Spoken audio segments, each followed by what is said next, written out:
Hello and welcome. Live from New Delhi, you're watching DD India News Hour, India's voice to the world.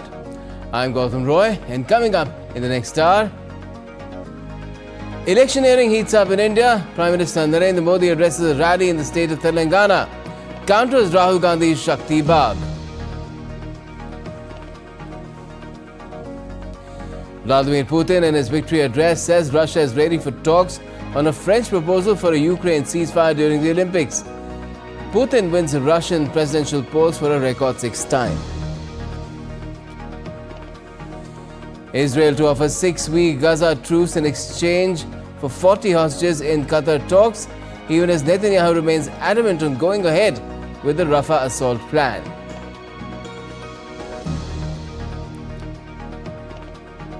And North Korea launches multiple ballistic missiles as the South hosts a democracy summit attended by US Secretary of State Antony Blinken and others. Both US-South Korea condemned the missile launches along with Japan.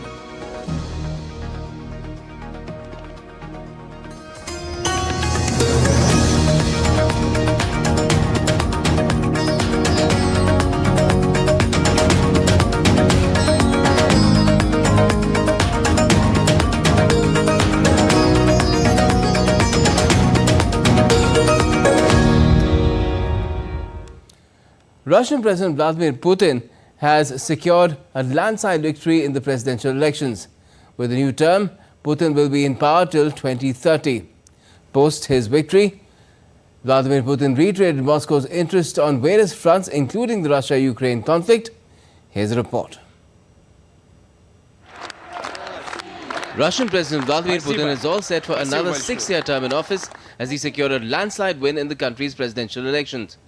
He called the results the proof of Russian people's trust as the turnout exceeded 70%. Putin reiterated Moscow's position on the Ukraine conflict and the French proposal for a ceasefire. We are ready to discuss any issues, but as always, within any situation, we will proceed from the interests of the Russian Federation and of course the situation at the front line.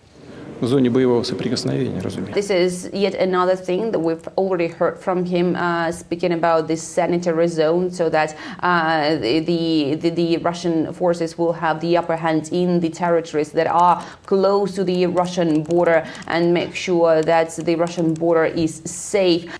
He also dropped a stern warning that a Russia-NATO conflict will prove to be a catalyst for a third world war.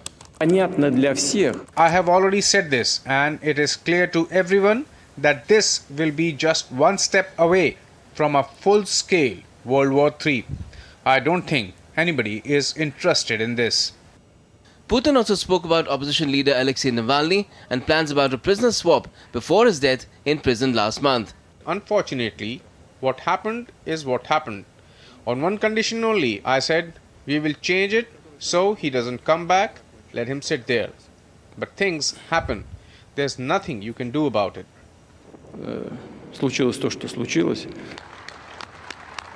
If President Putin completes his full term by 2030, he'll surpass Joseph Stalin to become Russia's longest-serving leader over more than 200 years. Bureau Report, DD India. Now in the latest about the Russia-Ukraine conflict, Ukraine has said on Monday that its Air Force destroyed 17 out of 22 Russian-launched drones overnight. The statement follows Russia's claim of continued Ukrainian firing during the presidential elections in the border towns of Russia. And now on to another conflict. Israel's Prime Minister Benjamin Netanyahu has reaffirmed his determination to launch an offensive in Rafah.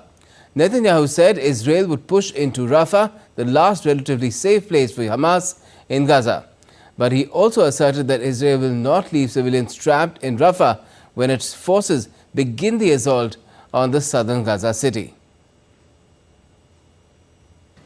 Our goal in eliminating the remaining terrorist battalions in Rafah goes hand in hand with enabling the civilian population to leave Rafah.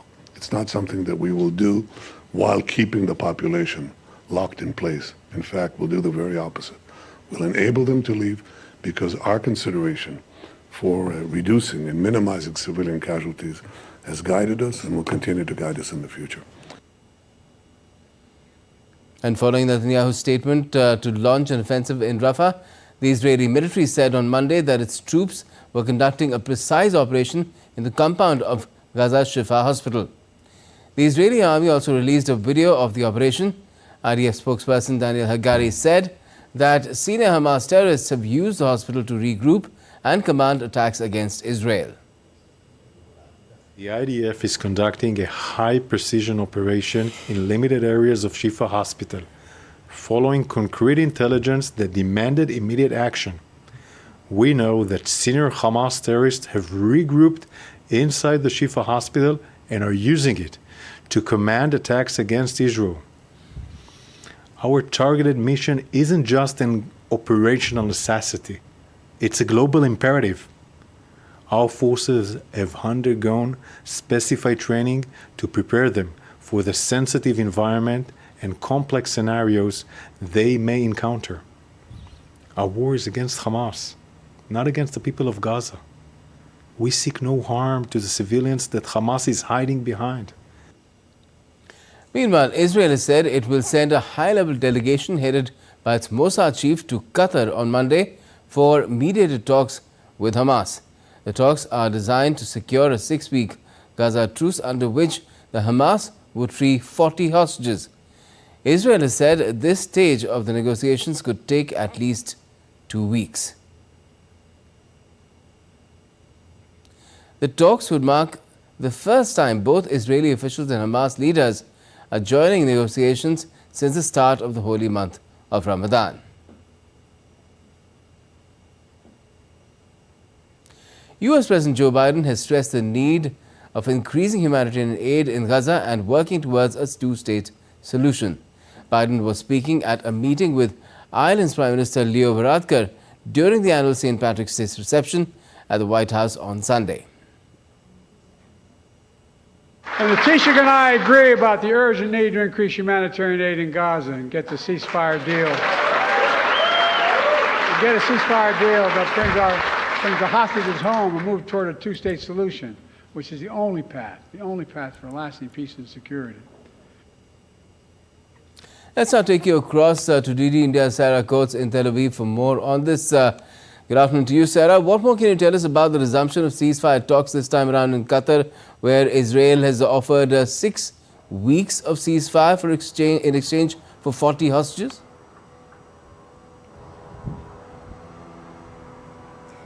Hello. Well, we do know that this decision to send this Israeli delegation was made very, very late last night after the Security Cabinet okayed it. It will be led by the head of the Mossad, David Barnea, and a number of other very high-ranking Israelis. They are expected in Doha today, meeting with a number of other representatives from these key mediating parties who are really trying to push to get something done for a pause in fighting, to not only get these captives out, but of course to get much more very needed humanitarian aid into the Strip. We do understand that they will be there for quite a long time, and there really are a number of issues that really need to be ironed out after Hamas presented late last week its proposal of what it would like to see, and that would be the first stage involving the release of some 35 Israeli captives. They'd be women, children, the sick and the injured, in exchange for some 350 Palestinian prisoners. It would be during this second stage that they would then decide on a date for a full ceasefire. And this is the problem. This has been the major sticking block this entire time. Israel says there is absolutely no way that it will be agreeing to a ceasefire that would leave Hamas in power. So what it really seems like here is these key mediating parties, these intermediaries, really trying to find a way to get around this, to get these captives out and to get more aid into the Strip. So as I mentioned, this is expected to be a fairly lengthy process. We do know that a Hamas delegation will also be on the ground for these meetings. So it will be very interesting to see if they can come to any kind of agreement this time around, given that there is so much international pressure on all of these parties to come to an agreement. Definitely. Now, at the same time, Sarah, Netanyahu keeps talking about launching operations in Rafah, which is literally the last refuge of the Gaza Palestinians. Now, how can talk of ceasefire and launching operations in this critical zone packed with civilians go hand in hand?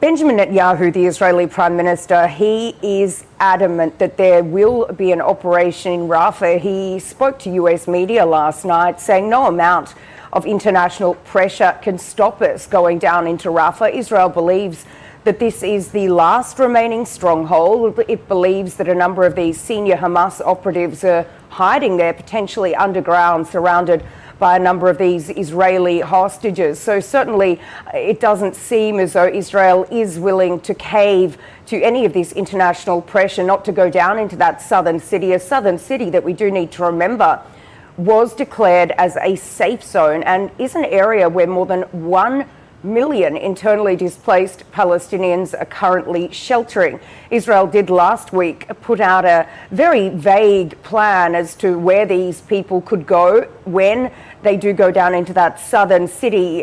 One of the spokespeople came out to say that they would be moved to these humanitarian islands in the centre of the Strip, although there hasn't been anything else really released on the logistics of this, how they would get there and what they would be provided when they were on the ground. So there certainly is increasing international pressure on Israel not to go down into that southern city, given the sheer volume of people that are sheltering there, and at a time when the humanitarian situation on the ground is absolutely dire. According to the United Nations, 1/4 of the population in the Strip is on the brink of famine.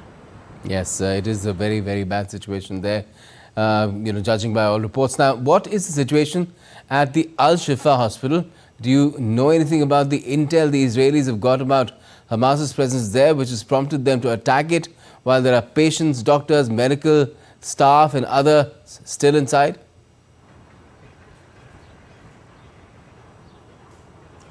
Well, the Israeli military is calling this a precise operational raid. They put out some information very late last night, or early this morning, I should say, that they have once again moved into the Al-Shifa hospital. We do need to remember that this is the same hospital that was raided for a fair while back in December. We do know that many people are using this hospital to shelter. According to reports coming in from the ground, the military has now arrested some 80 men. They're also urging women and children to evacuate, to go west down the coast to these southern so-called safe zones. But certainly hearing a lot of reports that the situation on the ground is chaotic, that gunfights have broken out inside the hospital. According to the military, a number of Hamas members inside that facility have been killed, with one Israeli soldier reportedly suffering minor injuries. So it's certainly very concerning, given this is a medical facility, and medical facilities under international law are given a safe protection zone. But this can certainly be revoked if it is found that they are conducting military operations inside. Back in December, when this other raid happened, the Israeli military released video and other pictures of tunnels, it says, was underneath the Shifa hospital. Also, duffel bags containing things like rifles. So this is a place that Israel says it has concrete evidence that Hamas is operating from. Still no word on how this raid that is ongoing right now, how long it will actually go for. But according to people on the ground, it is very terrifying for them. It is chaotic. And we still do not have a timeline on when this could wrap up. Okay, Sarah. Well, let's leave it there at the moment, and let's hope that the peace talks that are expected to get underway soon in Doha, they do break some fresh ground. Thanks for joining us. Now, the World Health Organization's Regional Director Hanan Balki has visited Gaza's aid warehouses in Egypt's Arish and Rafah border crossing on Sunday. Balki, who also checked on medical evacuees from Gaza receiving treatment in Arish Hospital, said that more assistance is needed in treating the injured civilians, especially the complicated cases. She also called for a swift ease to the land borders of Gaza for more aid to get inside. We need more support, we need more aid, especially for the complicated treatments like cancer, chronic diseases. We hope that there will be a swift easing, especially for the land borders, because there are land, air and seaports. The most beneficial for the residents of the occupied lands to have the land ports facilitated and eased. God willing, all of these things will happen soon, and we hope for quick peace for this problem. And still to come on DD India News Hour. US Secretary of State Antony Blinken says how technology like AI should be used to sustain democratic values at the Summit for Democracy in Seoul. US presidential elections rivals Joe Biden and Donald Trump go hammer and tongs against each other over the weekend.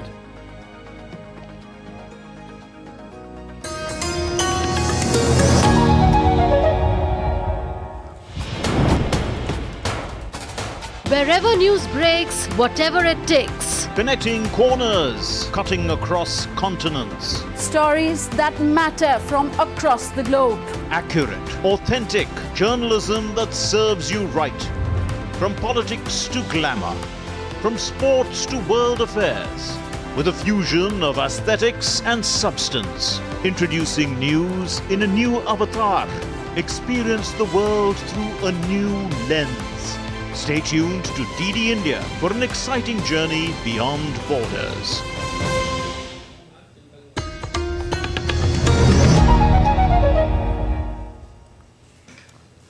Welcome back. You're watching DD India News Hour. I'm Gautam Roy.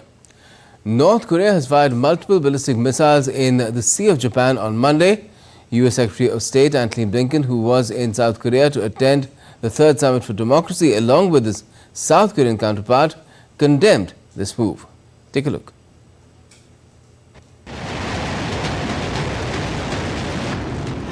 North Korea's belligerence continues unabated. Pyongyang fired multiple short-range ballistic missiles to the east of South Korea in the Sea of Japan on Monday.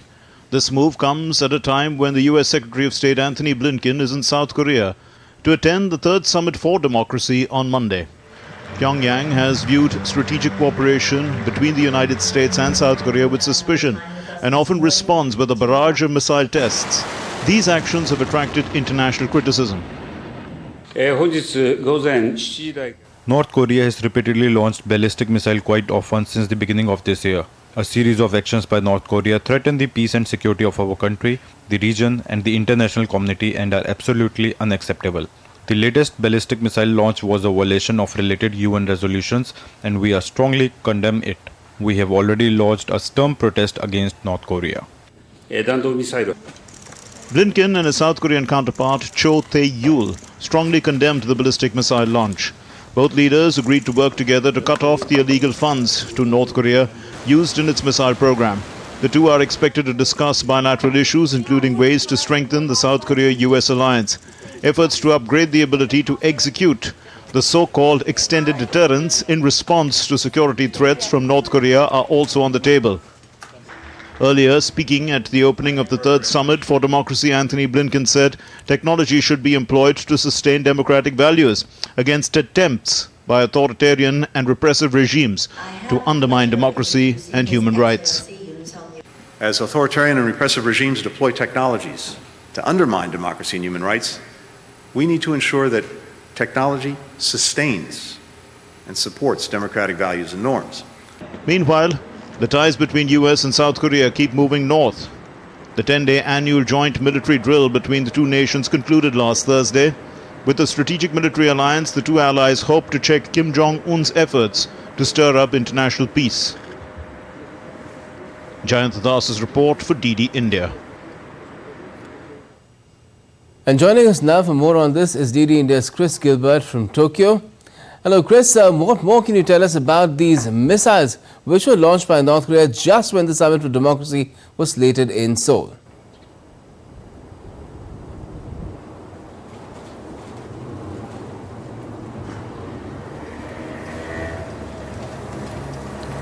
Chris, could you get me? I just wanted to ask you what more can you tell us about these missile launches just when the Summit for Democracy was underway in Seoul?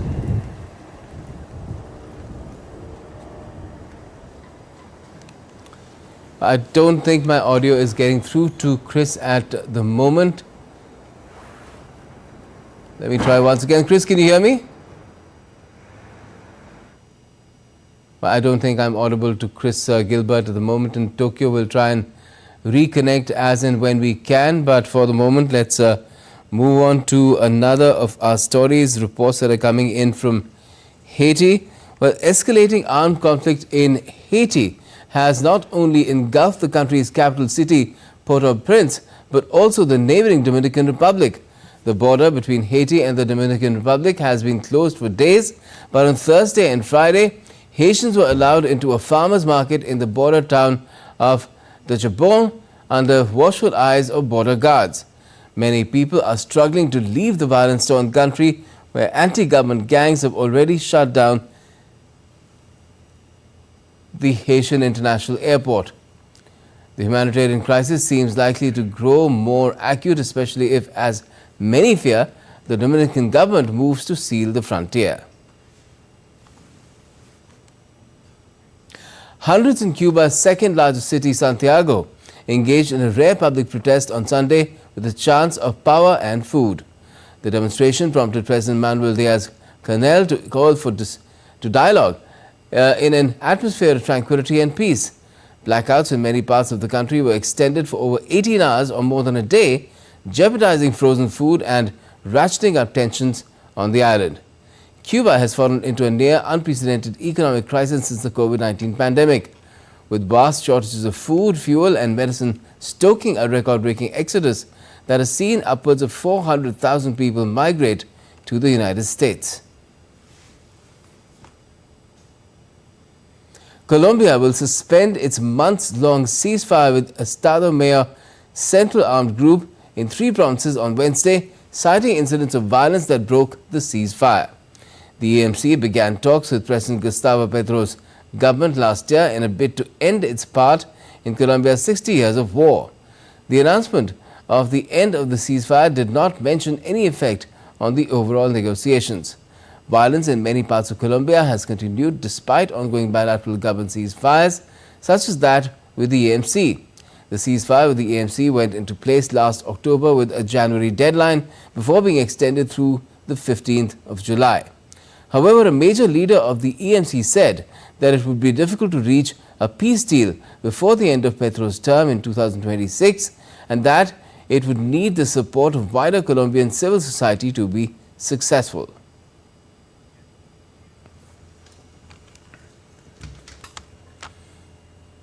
US President Joe Biden and his predecessor Donald Trump took aim at each other in speeches delivered over the weekend as the two men prepare for a widely expected rematch for the White House.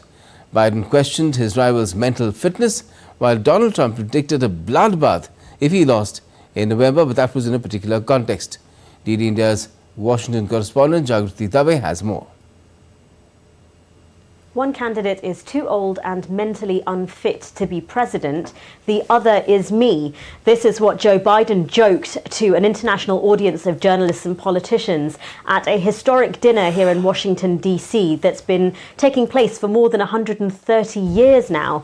Now, Joe Biden, the 81-year-old Democrat, is himself facing questions about his own age and mental proficiency.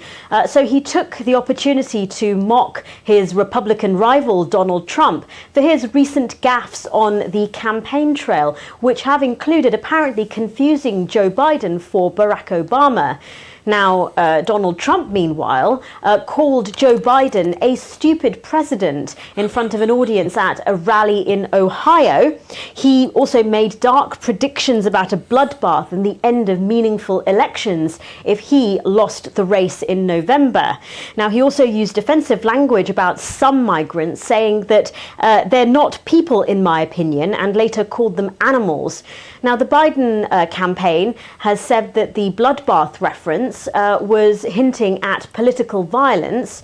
The Donald Trump campaign said that the comments were taken out of context and said that Donald Trump was actually just referring to the downfall of the American car industry under the Biden administration.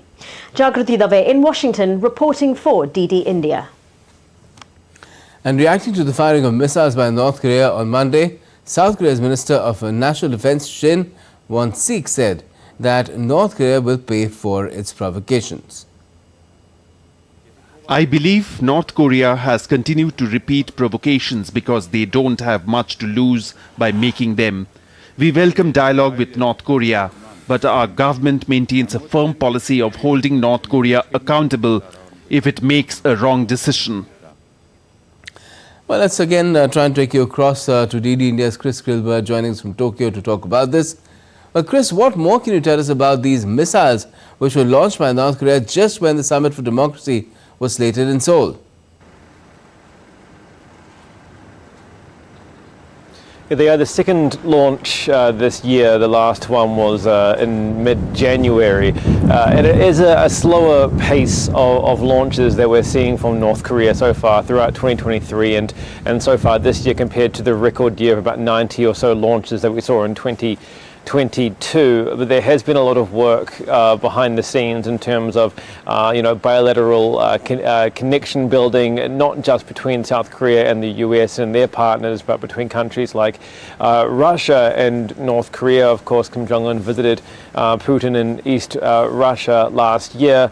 But this is the second launch of this year. It was 3 ballistic missiles, 2 of them short range, one of them intermediate range. They flew for about 350 kilometers with about 50 kilometers vertically, landing just short of Japan's exclusive economic zone. Of course, this is all being condemned by Japan, South Korea, and the US, as all of these ballistic launches are. And as you said, it does come just as State Secretary Blinken is visiting Seoul on a one-day visit before heading on to Manila on Tuesday for the Summit for Democracy. So no doubt there is some sort of connection between Pyongyang's decision to launch missiles today and Secretary of State Blinken's visit, although the reasons behind these launches are usually announced by state media KCNA the next day, so we may find out more behind what was behind these launches in the next 24 hours. Yes, and Kim Jong-un could have been firing those missiles also to celebrate the victory of his newfound friend Vladimir Putin there in Moscow. Thanks a lot for joining us for the moment, Chris Gilbert. Now let's take a look at some other updates that have been coming in from around the world as well. China's Foreign Minister Wang Yi has held a meeting with New Zealand's Prime Minister Christopher Luxon in Wellington on Monday. Luxon hailed strong ties between China and New Zealand, while Wang said the relationship between the two countries was a force of stability in this world. Taiwan marks the 10th anniversary of the largest anti-Beijing student-led protest dubbed as the Sunflower Movement. On the 18th of March in 2014, hundreds of young protesters occupied Taiwan's parliament for 24 days in protest against a free trade agreement with China, which was announced by the then ruling Kuomintang. During the protest, demonstrators were often seen carrying sunflowers, a symbol of hope. Turkey's competition authority on Monday said that it has imposed an interim measure on Facebook parent Meta Platforms Inc. This is meant to hinder data sharing between the company's Instagram and Threads platforms. Earlier in December, the authorities said it launched an investigation into Meta Platforms over a possible violation of competition law by linking its social media platforms, both Threads and Instagram. And still to come on DD India News Hour, groundbreaking 3-day Startup Mahakumbh 2024 gets underway in India's national capital, Delhi. And translocated cheetah Gamini gives birth to 6 cubs at India's Kuno National Park.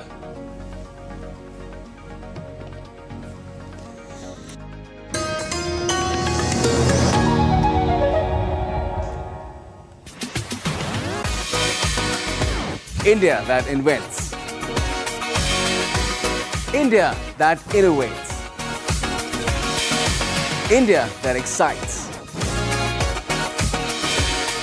India that invites. Land of possibility. teeming with opportunities. Watch India Ideas each Thursday, 8 p.m. only on DD India.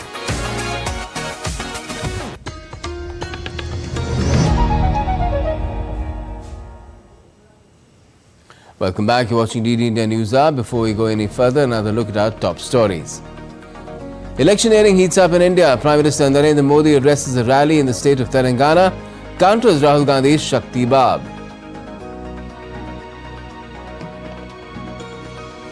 Vladimir Putin, in his victory address, says Russia is ready for talks on a French proposal for a Ukraine ceasefire during the Olympics. Putin has won Russia's presidential elections for a record 6th time. Israel to offer 6-week Gaza truce in exchange for 40 hostages in Qatar talks, even as Netanyahu remains adamant on going ahead with his Rafah assault plan. And North Korea launches multiple ballistic missiles as the South hosts a democracy summit attended by US Secretary of State Antony Blinken, among others. Both US and South Korea condemned the missile launches along with Japan.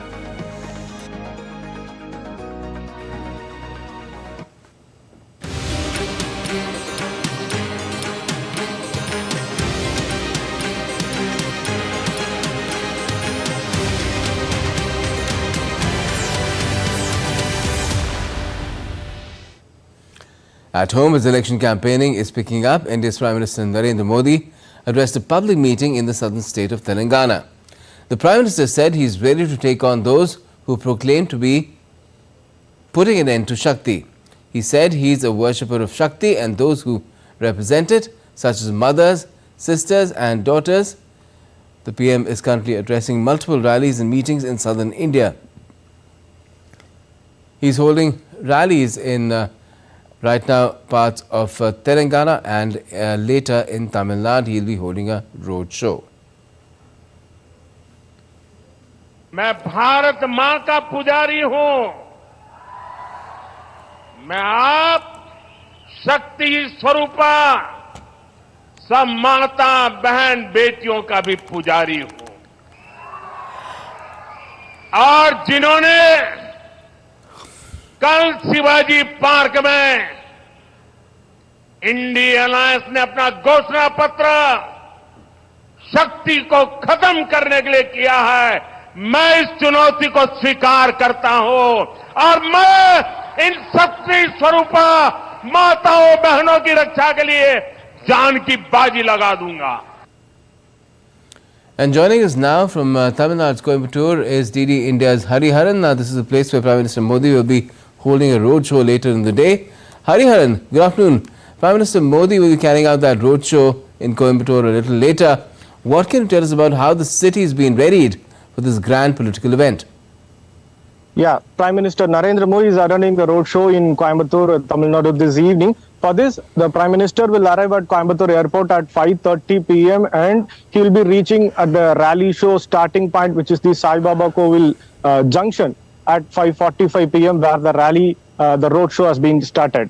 So the total distance of this road show is around 2.5 kilometers and the road show ends at RS Puram, Ratna Sabhabatipuram head post office near the road show ends, and where the Prime Minister will be paying floral tribute to the bomb blast victims of 1998 in Coimbatore. So this is the outer plan of this road show, and several arrangements has been made on the to both sides of road for the visit of public for welcoming PM, and the BJP party, Coimbatore district party, has arranged several points for showing the cultural performance to our PM. All right, thank you for joining us from Coimbatore, Hariharan. Now, as India prepares to hold the world's largest elections, let's take a look at the country's main political players and their strategies.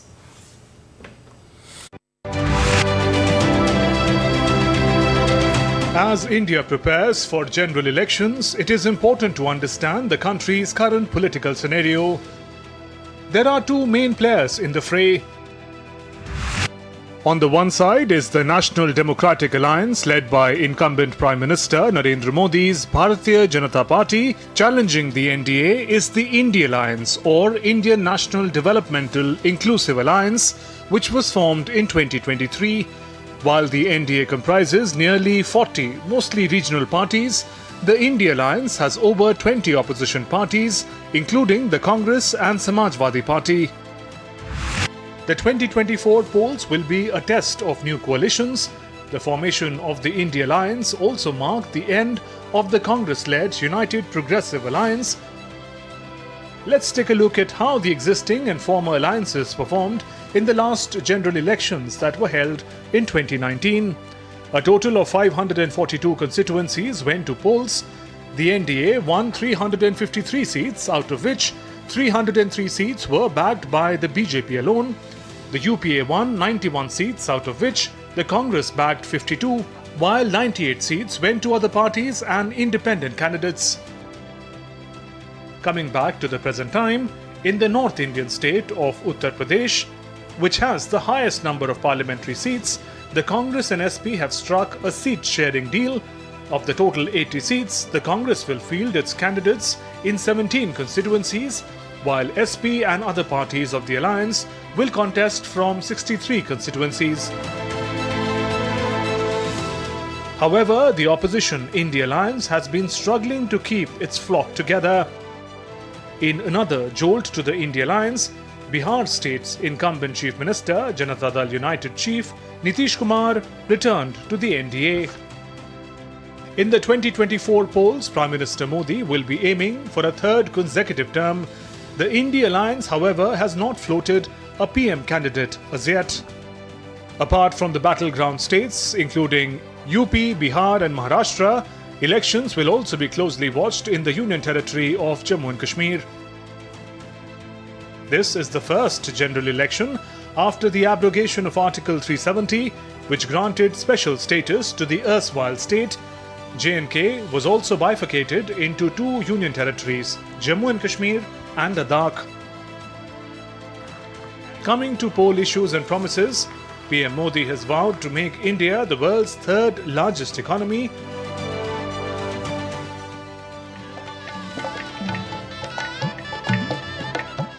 Also, recently inaugurated Ram Temple is expected to feature prominently in the BJP's campaigns. In 2019, building the temple was among the party's key promises. As for the opposition, the Congress decided to organize a national nationwide march called Bharat Jodo Nyay Yatra or India Unity and Justice March to garner public support. From issues to campaigning, elections in India are multifaceted.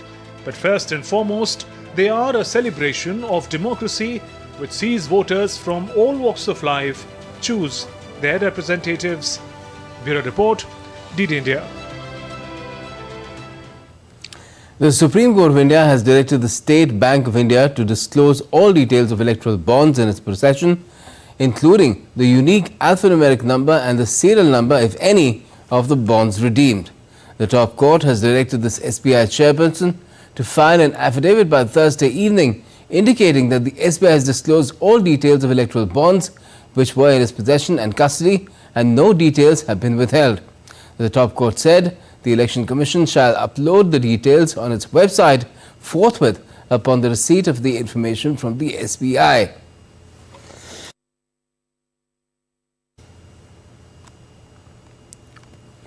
The Indian Navy has said it is going to bring the 35 Somali pirates who hijacked a merchant vessel to India for prosecution.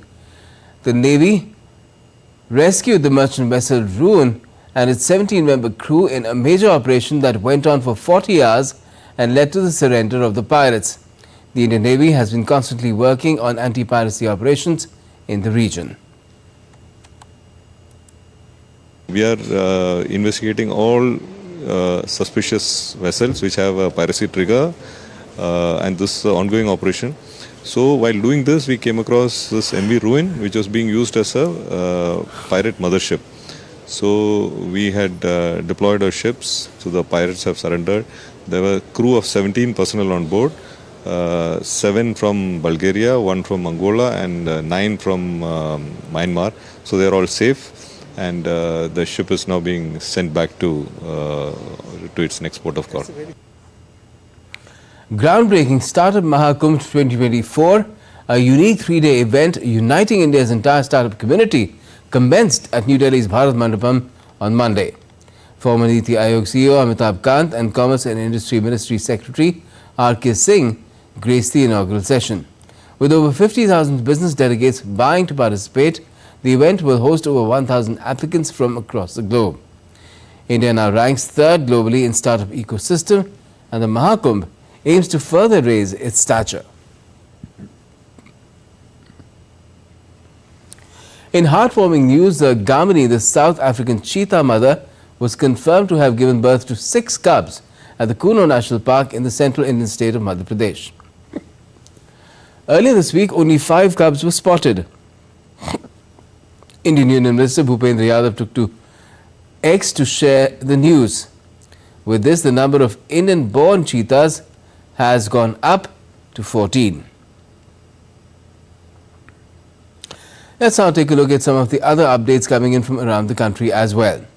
The Indian Army will participate in a joint military exercise with the Seychelles Defence Forces from the 18th to the 17th of March in East Africa, Seychelles. The military exercise, dubbed L'Amitié, aims to develop interoperability and boost the bilateral defence relations between the two nations. 4 coaches, including the engine of a superfast Sabarmati to Agra cantonment train, derailed near Ajmer in the western state of Rajasthan on Monday. No casualties or injuries have been reported. 6 train services were affected by the accident. Track restoration work is being carried out. 2 people died after a 5-story building illegally under construction collapsed in the eastern city of Kolkata in West Bengal on Monday. 13 people have been rescued so far. West Bengal's Chief Minister Mamata Banerjee said that the government will provide compensation for the next of kin of the deceased and for the injured persons. At least 7 people, including 3 minors, were killed and 5 others were seriously injured in a road accident in the northern Indian state of Bihar on Monday. An SUV and a tractor suffered heavy damage as they collided on the National Highway 31 in Bihar's Khagaria district.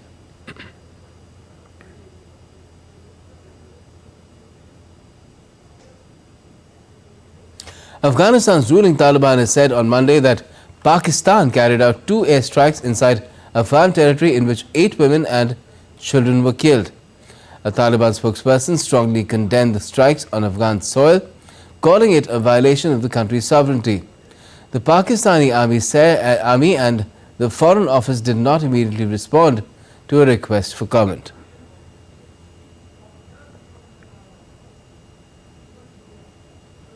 Southwest China's Sichuan has been grappling with blizzards and wildfires. Thousands of people have been affected by the blazes. 29 tents have been set up on the playground, where 157 affected people have been shifted. The fire engulfed the steep slopes of the region, making it hard to transport firefighting equipment. So far, no casualties have been reported. The cause of the fire is still under investigation. Thousands in northwestern Colombia have been affected by the overflowing of the Baudi River. Local authorities reported damaged houses and crops, as well as lost poultry and pigs. According to a report by Cambodia's National Unit for Disaster Risk Management, an operational response team is working to create plans to assist the affected communities. Lava flow from a volcano in southwestern Iceland, which illuminated the night sky over the weekend, finally slowed down on Sunday evening. Man-made barriers seemed effective in the diverting of the lava away from infrastructure, including a nearby fishing town. The eruption, marking the 4th since last December, started on Saturday evening, with molten rock shooting up from a fissure. For weeks, authorities had cautioned about an impending eruption of the Reykjanes Peninsula, just south of Iceland's capital, as magma had been building up underground.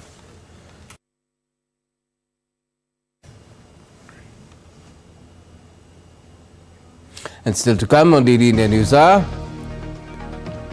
more about the $178 million settlement that Uber has agreed to pay drivers and others in Australia.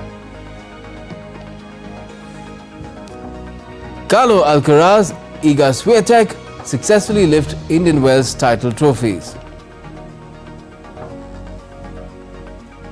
And Manchester United ends Liverpool's quest for a quadruple of trophies as they beat the Reds in the FA Cup quarters.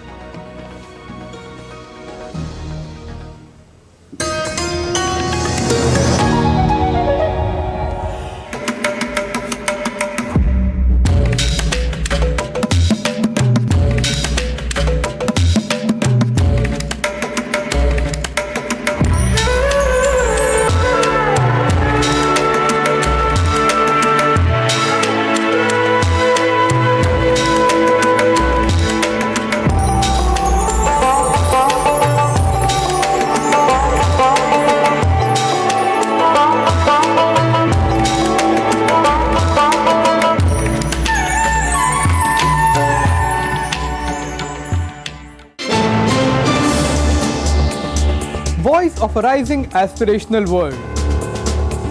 Stories of challenges, struggles and accomplishment. A world battling conflict, hunger and poverty. Embracing growth, development, science and technology. A voice of progress, a voice of unity. Watch Voice of the Global South with me, Akshay Dongre, only on DD India.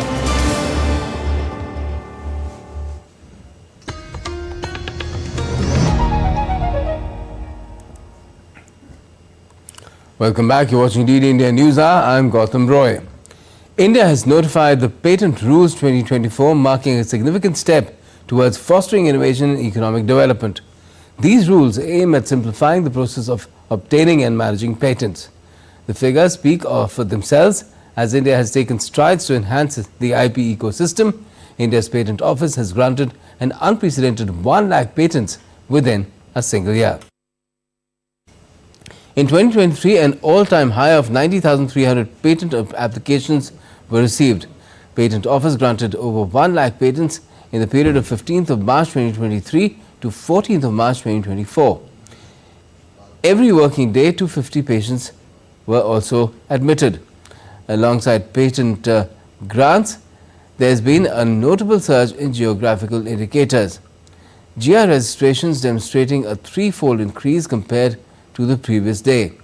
India currently has registered 573 GIs. Additionally, copyright reservations have reached a record-breaking 36,378, underscoring the vast potential within the creative sector. Asian stocks rose on Monday ahead of key policy decisions from Japan's central bank and the Federal Reserve. Chinese data for January-February showed mixed results, with property investment dropping but other indicators improving. In Tokyo, the Nikkei 225 surged 2.4% to 39,639, with eyes on the Bank of Japan's decision on its benchmark interest rate, which has been at minus 0.1% since 2016. The Hang Seng in Hong Kong remained flat at 16,720, while the Shanghai Composite gained 0.523%. India's Sensex was steady and Bangkok's SET index rose by 0.5%. However, in the US, the S&P fell 0.6% to 5.117%. The Dow Jones Industrial Average dropped 0.5% to 38,714, and the Nasdaq Composite closed in fact 1% lower at 15,973. The European Union has announced a $8.06 billion funding package and an upgraded relationship with Egypt, part of a push to stem migrant flows to Europe that has been criticized by the rights groups. The agreement, which evaluates EU's ties with Egypt, was announced during a delegation visit to Cairo. This aims to bolster collaboration in renewable energy, trade and security, while providing grants, loans and other assistance over the next 3 years to support Egypt's struggling economy. European Commission President Ursula von der Leyen led the delegation, which met with President Abdel Fattah al-Sisi in Cairo on Sunday. The delegation also included the Prime Ministers of Italy, Greece, Austria and Belgium, as well as the President of Cyprus.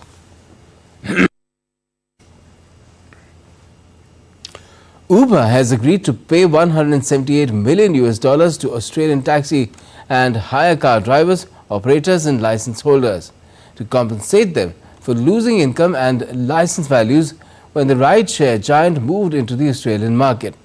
The settlement is the fifth largest in Australian history and one of the most successful class actions against the Renaissance giant. The class action suit was filed in 2019 in the Supreme Court of Victoria State on behalf of more than 8,000 taxi and hire car owners and drivers, accusing Uber of breaking laws requiring taxis and hire cabs to be licensed. According to the lawsuit, Uber's 2012 arrival in the market took revenue from licensed taxi drivers who, while destroying the value of the licenses they had paid for, Uber had, however, said it never knowingly broke the law. Well, today, Maurice Blackburn is very proud to announce that we have secured a $271.8 million settlement in the Uber class action. If approved by the court, this will be the fifth highest class action settlement in Australian legal history, which puts beyond any doubt that we have held Uber to account. This case has succeeded where so many others have failed. Cases in Victoria, Queensland and Western Australia against state governments all ran and failed. This is a day that we're all very proud of and a tremendous outcome for group members. US tech giant Apple is in talks to build Google's Gemini artificial intelligence engine into the iPhone. Apple and Google are in active negotiations to let Google's Gemini AI power some new features coming up to the iPhone's software this year. The two parties have not decided to the terms or branding of an AI agreement. Apple has also recently held discussions with Microsoft-backed OpenAI and has considered using its model. And it's time now to get you the sporting updates as well. In the men's singles, Carlo Alcaraz successfully defended the Indian Wells crown with a 7-6, 6-1 win over Daniil Medvedev in the men's singles finals later on Sunday.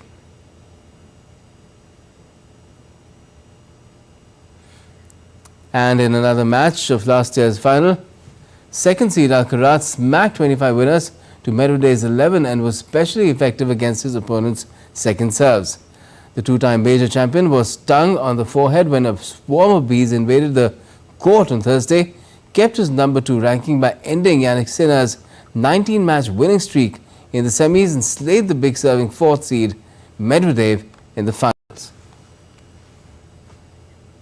And Iga Swiatek beat Maria Sakkari 6-4, 6-0 in the Indian Wells final on Sunday to claim the women's singles title for a second time in the California desert. In a rematch of the 2022 final, world number 1 Swiatek came out firing, building a 3-0 lead. Swiatek, who did not drop a set all tournament, dominated the second, crushing a running backhand for a 3-0 lead and then breaking serve for 4-0 as the outmatched Greek began to fade. Swiatek is now 19-4 in her career finals and 8-2 at the WTA 1000 levels. The 22-year-old earned her 20th match win of the year, which leads the WTA Tour. Moving on to football now, Manchester United produced a stunning comeback to beat Liverpool 4-3 in an epic FA Cup quarter-final on Sunday. Amad Diallo practically blew the roof off Old Trafford when he netted the winner in the 121st minute after Marcus Rashford equalised 8 minutes earlier. Manchester United, 12 times FA Cup winners, will now face second-tier side Coventry City in the FA Cup. United's rivals and FA Cup holders Manchester City will face Chelsea in the other semi-finals at Wembley next month. Excited motorsport fans thronged Indian Kashmir hosting its first Formula 4 racing festival on Sunday. Budding racers gathered from India's Delhi, Maharashtra and Karnataka to promote the sport and participate in the event. Car drifters flaunted their speeding techniques and showed unique stunts with the aim of making the sport more known in India. The first Formula 4 Racing Championship was set to take place in Madurai at the Madurai International Circuit in southern Tamil Nadu in the year 2023, but was later postponed due to floods in the state.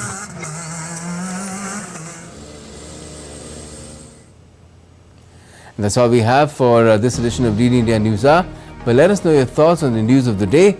You can connect with us on Facebook, X as well as Instagram. We'll be back with more news and updates as the break here on DD India. For the moment, this is Gautam Roy from all of us here in Delhi. Thanks for watching DD India News Hour.